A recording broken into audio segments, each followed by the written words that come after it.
Em nome do Pai, e do Filho e do Espírito Santo. Amém. Querida irmã, querido irmão, a paz do Cristo ressuscitado habita em vossos corações. Salve Maria Santíssima, a Virgem Imaculada. Nós estamos na segunda-feira da 13ª semana do Tempo Comum. Hoje é dia 28 de junho de 2021. Nesta data, a Igreja celebra a memória de Santo Ireneu. Ireneu nasceu em Esmirna pelo ano 130 e foi educado por São Policarpo, discípulo de São João.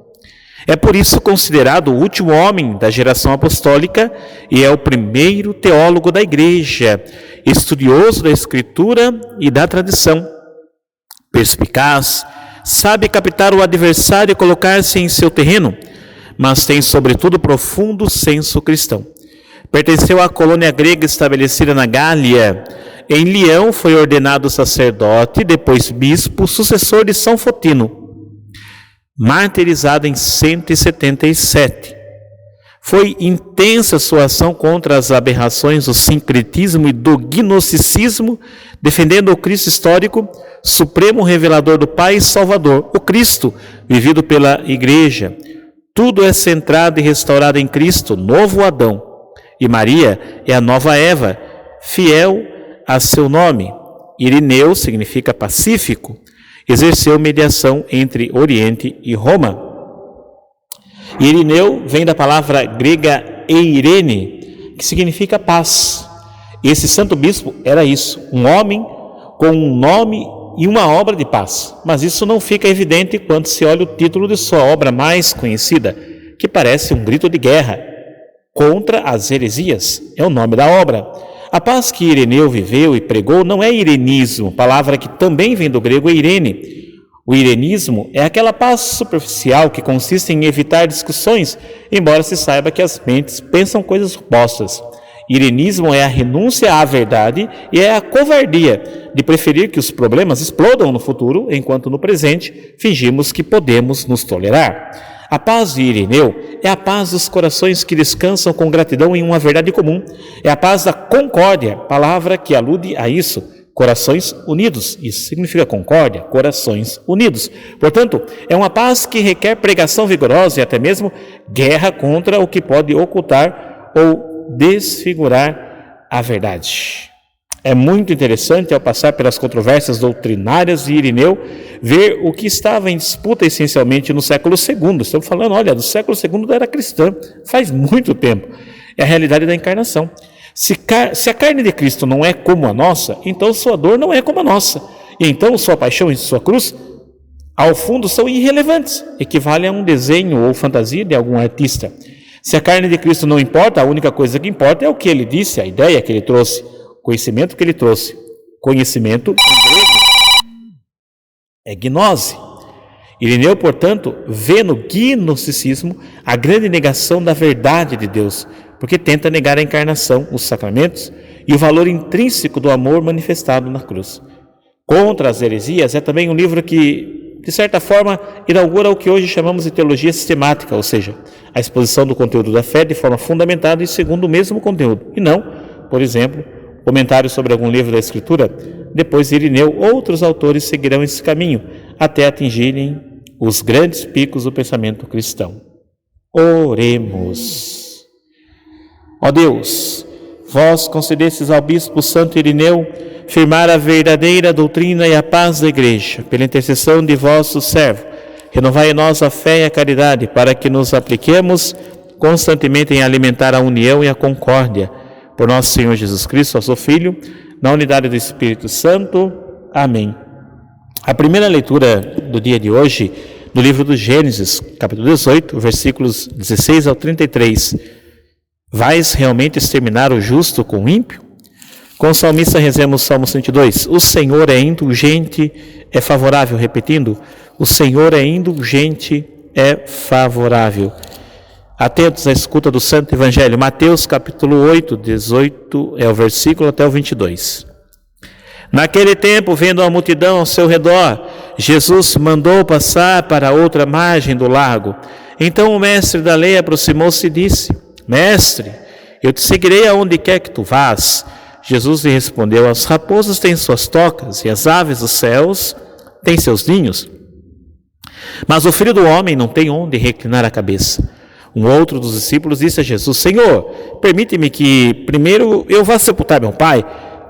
Mas Jesus lhe respondeu: segue-me e deixa que os mortos sepultem os seus mortos. Palavra da salvação, glória a vós, Senhor.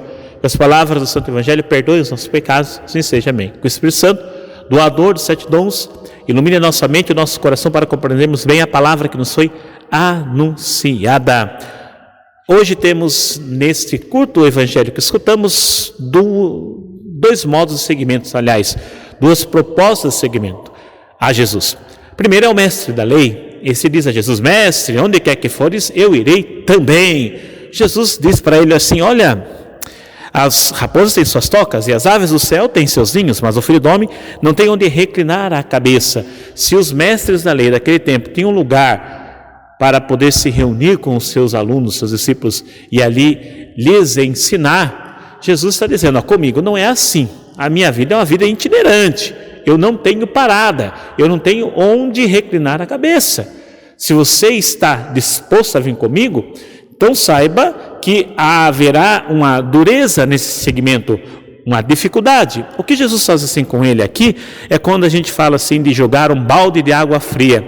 Mas agora pensa naquele metal que está na fornalha, está sendo ali no fogo. Depois ele é tirado e imediatamente é colocado na água para refrigerar. Ele vai endurecer. Se não colocar na água, vai endurecer também. Mas a dureza que ele adquirirá não será igual se ele for temperado na água assim que ele sai da fornalha. É isso que Jesus está fazendo com esse homem.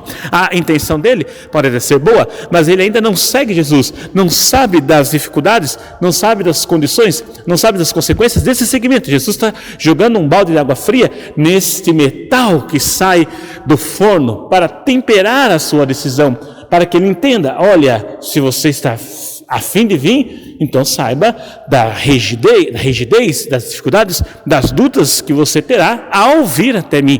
Você que me escuta, eu que falo a você, também temos que ter essa consciência de saber que seguir a Jesus requer de nós uma exigência, aliás, requer de nós um desprendimento de muitas coisas para podermos estar com ele. A exigência é firme, para que nós sejamos também firmes, duros na nossa decisão, que nada que vier depois possa nos tirar desse caminho. O outro que disse para Jesus que quer segui-lo já é um discípulo, mas ainda está muito apegado às coisas dessa terra e às pessoas dessa terra. Ele diz: olha, mestre, deixa eu lá enterrar primeiro meu pai.